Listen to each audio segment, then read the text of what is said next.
Hello again, my name is Adam Kruger and this is my series Lit Ideas. Today I want to talk to you guys a little bit further about Dharma Bums. This is the next section in this series. Today I want to be talking about chapters 10 through 18. The first one, I did the first 9 chapters, and I want to give a little bit more of a close-ish reading analysis of these next 8 chapters or so. While kind of highlighting the main ideas. And if you missed why I am doing this or why I chose this particular book, it's my favorite Kerouac novel. It's one of my favorite books in general, and also I chose it because it's part of a travelogue series that I'm doing, Travels with Bramley, on my author page, Adam Kruger Author, in which I chronicle some of my road trips with my girlfriend and my dog Bramley over the past several years, based on photographs, notes, memories, imagination, etc. And a while ago I went to, I went all over, but the part that I wanted to infuse Kerouac in with was when the week or so that I spent in Colorado about 2 years ago. And along with that, I'm kind of inflecting my thoughts in that series on the road and Dharma Bums. Now, I chose Dharma Bums in part because initially, according to my mind, the setting mostly did take place in Colorado. And I said that in my first video, and I apologize because clearly I didn't research that well enough. But I had it in my mind that it was in Colorado because a lot of his books takes place around there. Jack Kerouac spent a lot of time in the Denver area, definitely for on the road. And Dharma Bums normally deals with him camping and hiking out in the mountains, and it's in the mountains around California, actually, not Colorado. But either way, anytime I am out hiking in the mountains of Colorado, it's always these passages, specifically the last couple of chapters that I talked about, 8 and 9, leading up to 10 and 11, I believe, in which he talks about the tragedy and the pain and the euphoria and the beauty of being out in the mountains and being physically active and being one with nature and the universe and feeling that connection and that energy, and feeling that, you know, you're right where you should be and you're doing exactly what you should be doing, and the beauty of all that all, and the sadness and the fear of death, and some of the more dangerous elements of hiking and climbing, etc. But so I didn't want to make that one correction, but at the same time, it kind of fuses in nicely with where we left off, in which he was climbing Matterhorn with his friends Morley and Jaffe, who are aliases. We talked about that in the previous video. But he's climbing Matterhorn, and he's near the top. And the last couple chapters, as well as 10 and 11, deal with the euphoria of that situation. And it deals with Kerouac struggling with finding peace and serenity and trying to infuse Buddhist ideas and the ideals of the Dharma in his life as he's trying to, become one with nature and trying to deal with that side of himself and play with it on that kind of philosophical and poetic and artistic level.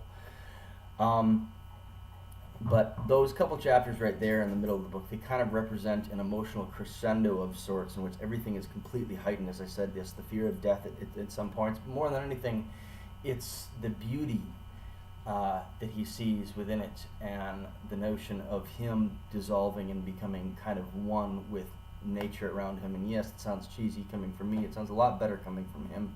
Trust me on this. Because as I've said before, the prose in this is absolutely some of his best, and it's really, truly beautiful stuff. But as he's out there and he's climbing these mountains, and he's watching Jaffe ascend to almost this godlike state, in which he actually climbs the top of Matterhorn, and Kerouac is watching him do this. He transcends into past, himself, let's say, and into this greater ideal, of which he explores in this chapter, of just being, again, one with nature, and one with the universe, and feeling like you're doing everything that you should be doing, and that there's almost no you there. And it's here that he really gets into these ideas of consciousness and human beings being a state of consciousness, and tying that with ideas from Dharma and ideas of Buddhism. On a scientific level, people like Sam Harris get into these ideas really well, but on a poetic level, he does some really awesome stuff here, and I wanted to read just a little section of this on page 350 in my book, which includes several others actually. It's Road Novels. Instantly Jaffe said, "Great plum Zen master was asked what the great meaning of Buddhism was, and he said, rush flowers, willow carkins, bamboo needles, listen thread. In other words, hang on boy, the ecstasy's general. What he means at the ecstasy state of mind, the world is nothing but the mind. What is the mind? The mind is nothing but the world, God damn it." And then Horse Ancestor said, "The mind is Buddha." He also said, "No, mind is Buddha." And then finally talking about the great plum, his boy, the plum is ripe.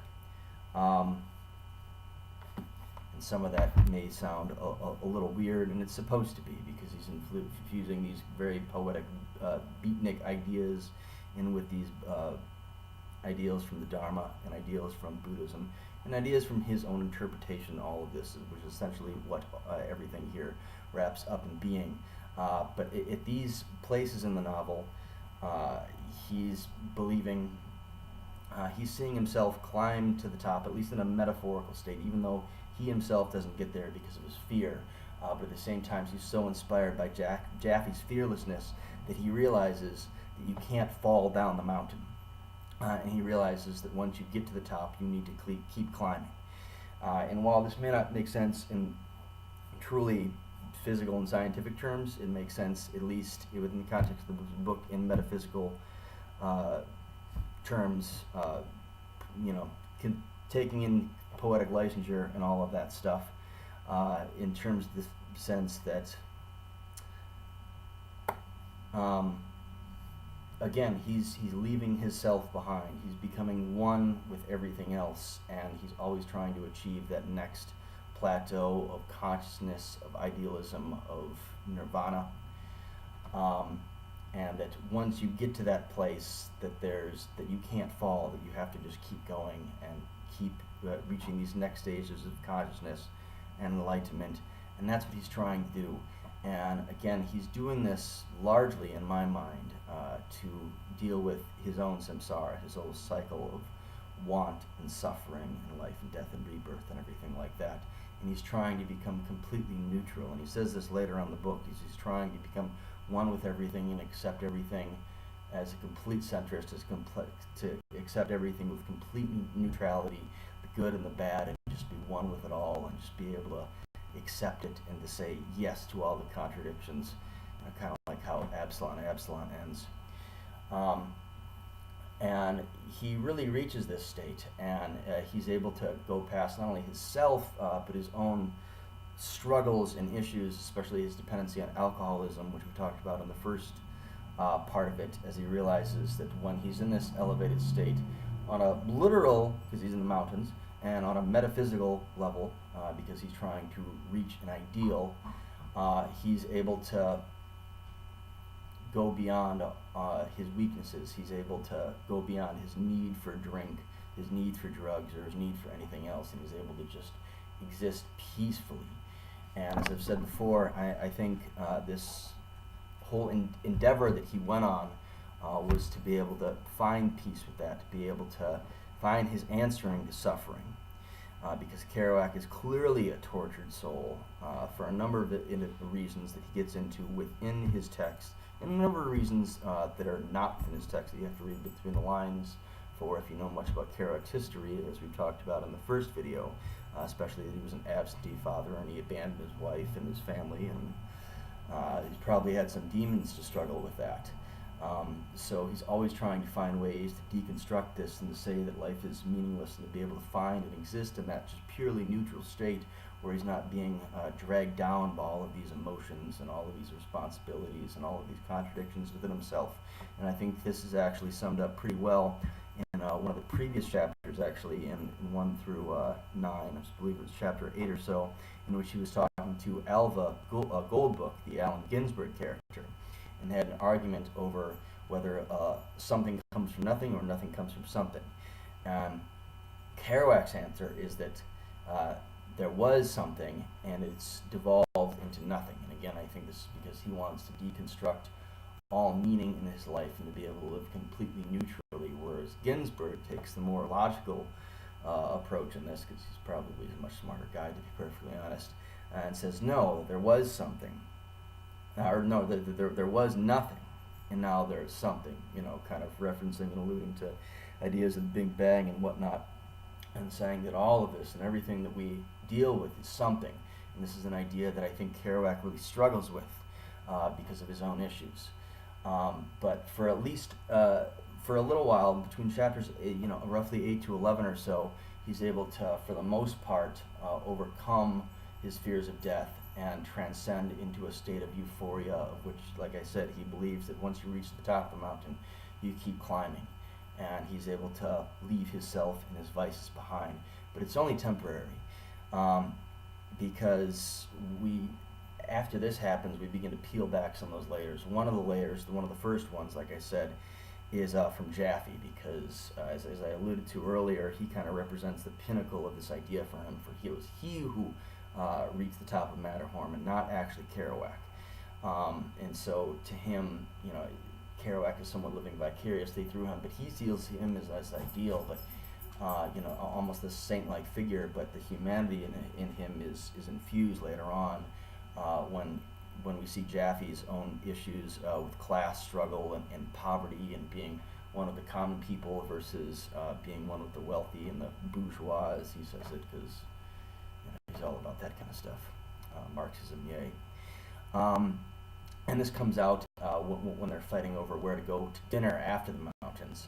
Jaffe wants to go to this kind of redneck working class bar, and Kerouac wants to go to a nicer, swankier place, and there's these inner struggles, and he begins to see that Jaffe isn't this quite ideal. And further on into this little trip that he's having, these ideals begin to crumble away even further, especially when Cody and his wife Rosa comes into the picture. And again, Cody is Neil Cassidy, and Rosa is one of his wives, who is going through a psychotic episode of sorts. And she was cutting herself, and she was talking about there's going to be a police revolution, and what her fear was is that, amidst all of this, precursors to free love and acceptance of other ideas and other cultures, sexualities, etc., which, the Beats tried to personify in many ways, maybe not perfectly, but they tried to. They were certainly progressive for their time. But she was afraid that this police state would come and oppress them and squash them and stomp them where they are. And Kerouac was saying, no, it's going to be a rucksack revolution. We're all going to be Dharma Bums. We're all going to try to attain these higher ideals and live in this more elevated, progressive, idealistic world. And a lot of that comes shattering down when she ends up killing herself and falling down like 6 stories after an incident. And yes, the cops do come and everything from that, making what Rosa was saying somewhat of a self-fulfilling prophecy, at least within this like finite context. And to this, Kerouac, he just kind of shatters and breaks apart, and he has to leave. He can't deal with it anymore, and that's kind of his MO in terms of whenever anything gets too real, instead of dealing with it directly, he'll deal with it in his literature later on, indirectly at least. As I've said, and I don't know how completely honest he is about all of his feelings, because there's clearly some elements of his life that he's leaving out. But he nonetheless runs away from his problems, and he does this again, and he goes out and he decides to leave, and he goes back to his usual routine, and he begins, he first begins to going south and go near the Mexicali border, which he talks about, and he gets a ride from a man whose name he only mentioned once, and he's not very well fleshed out, but Kerouac paints him beautifully within just a few short words and phrases. And we get the impression that he's a very sad man, because Kerouac tends to be very drawn to these figures in one way or the other, and maybe it's sad people who want to help him, and he's always, like in Streetcar, he's always relying on the kindness of strangers in some way to get around and to make his art work and to do everything that he does. And he spends some time down there sightseeing and trying to get away and trying to reframe his mind, because as you went into earlier, going with the concept that there's nothing but consciousness, dealing with all of that stuff. One thing that he really tries to do, and he's able to achieve in fleeting moments, is to be able to take the idea that there's nothing but consciousness and reframe it so that he can create his own universe, basically, that he can construct it and reframe it in such a way in which he can find peace, in which he can find happiness, and that he can find his own meaning, because he sees that life otherwise is meaningless.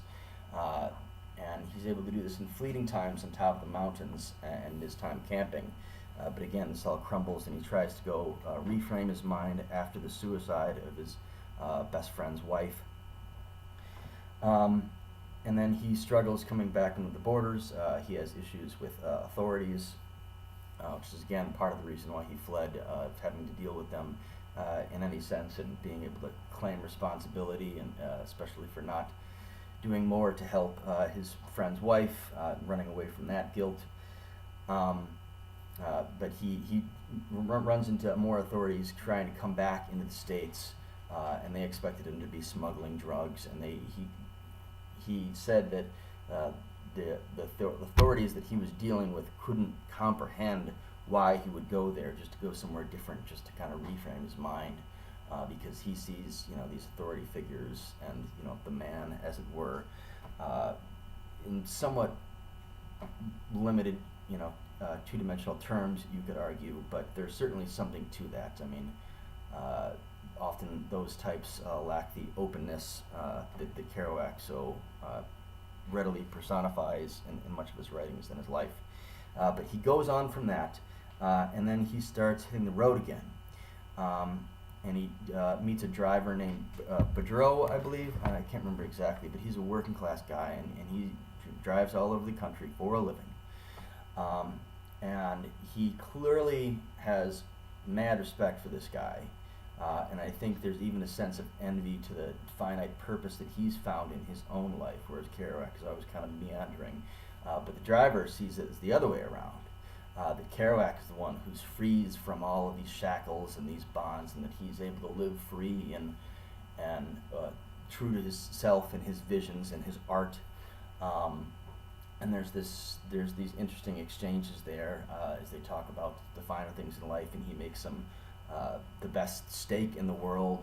The driver is eternally grateful for him, and he helps drive him a long ways as he starts to head back to his family, as he starts to kind of try to reset everything.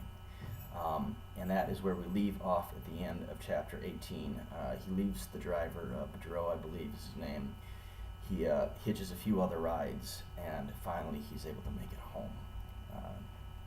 Anyways, we're going to finish talking about Dharma Bums in the next 2 videos, sometime over this next month or so. And again, if you find these interesting and if you want to see more of my content, follow me at Adam Kruger Author on Facebook, where you can see some of my short stories and blogs and information about my upcoming novel. Otherwise, we have more Dharma Bums to come, and after that we're going to be looking at The Underground Railroad by Colson Whitehead, because that too deals with a recent trip that I went on. Also, it's an insanely good book, and you should all go read it. So until then, have a good day, everyone.